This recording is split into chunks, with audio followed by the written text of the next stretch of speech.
Hi friends, welcome back to our channel Sai Supriya's kitchen and vlogs. ఇవాల్టి మన వీడియోలో పోతరాజు యొక్క కథను పుట్టుకను గురించి తెలుసుకుందాం. పోతరాజులు అంటే ఎవరు అనుకుంటున్నారా? మరెవరో కాదండి, మనకు ఆషాఢ మాసం వచ్చిందంటే మొదటగా గుర్తొచ్చేసేది బోనాల పండగ. బోనాల పండగ ఊరేగింపుల్లో పోతరాజులు, శివసత్తుల విన్యాసాలు ప్రత్యేక ఆకర్షణగా నిలుస్తాయి. ఓరిగంటి ఎల్లమ్మ, రేణుక, పోచమ్మ, మైసమ్మ, బాలమ్మ, ముత్యాలమ్మ, మహంకాళమ్మ, పెద్దమ్మ, 7 అక్కా చెల్లెళ్ళు. ఈ 7 అక్కా చెల్లెలకు ఒక్కగానొక్క తమ్ముడు పోతరాజు. 7 అక్కా చెల్లెళ్ళకి ఒక్కొక్క పండగని ఏర్పాటు చేసిన ఎల్లమ్మ తమ్ముడి కోసం ఏమీ చేయలేదని బాధపడగా, వీరు వెలిసిన గ్రామాలలో దుష్టశక్తులు చొరబడకుండా పొలిమేరల్లో కాపలా ఉంటానని చెప్తాడంట పోతరాజు. మరి అమ్మవారి జాతరలలో కనిపించే పోతరాజుల పుట్టుక కథ గురించి తెలుసుకుందామా?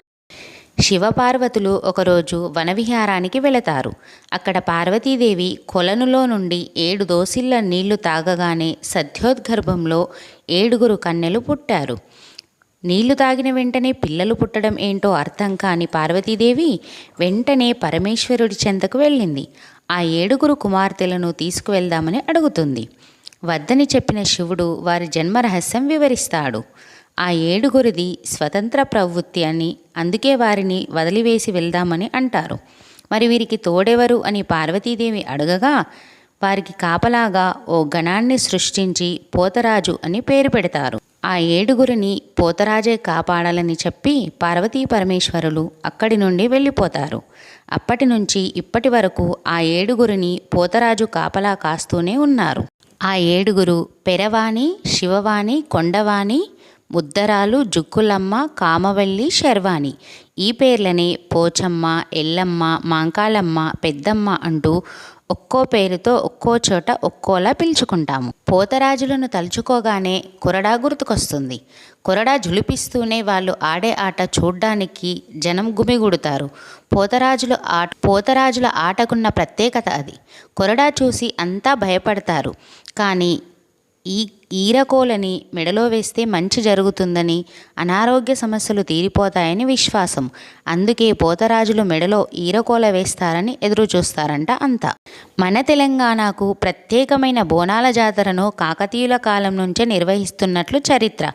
వర్షాకాలం ప్రారంభం కాగానే పారిశుద్ధ్యం లోపించి అంటురోగాలతో అల్లాడేవారు. ఈ రోగాల బారి నుండి కాపాడాలని శక్తి స్వరూపిణి అయిన అమ్మవారిని పూజించేవారు. బోనం అంటే ఆహారం, భోజనం అని అర్థం. అమ్మవారికి నైవేద్యం వండి కుండను పసుపు, కుంకుమ, సున్నం, పువ్వులు, వేపకొమ్మలతో అలంకరించి దానిపై దీపం వెలిగిస్తారు. ఆ కుండను తలపై పెట్టుకొని డప్పు చప్పుళ్ల మధ్య ప్రదర్శనగా వెళ్ళి అమ్మకు బోనం సమర్పిస్తారు. విస్తారంగా వర్షాలు కురిపించి అందరూ ఆరోగ్యంగా ఉండాలని అమ్మవారిని మనస్ఫూర్తిగా వేడుకుంటారు. విన్నారు కదా ఫ్రెండ్స్, బోనాల జాతర యొక్క విశిష్టత మరియు పోతరాజు యొక్క కథ. ఈ వీడియో కనుక మీకు నచ్చినట్టయితే లైక్ చేయండి, మీ ఫ్రెండ్స్కి, రిలేటివ్స్కి షేర్ చేయండి. నా ఛానల్ని సబ్స్క్రైబ్ చేసుకోవడం మాత్రం అస్సలు మర్చిపోకండి. వీడియో చూసినందుకు చాలా చాలా ధన్యవాదాలండి.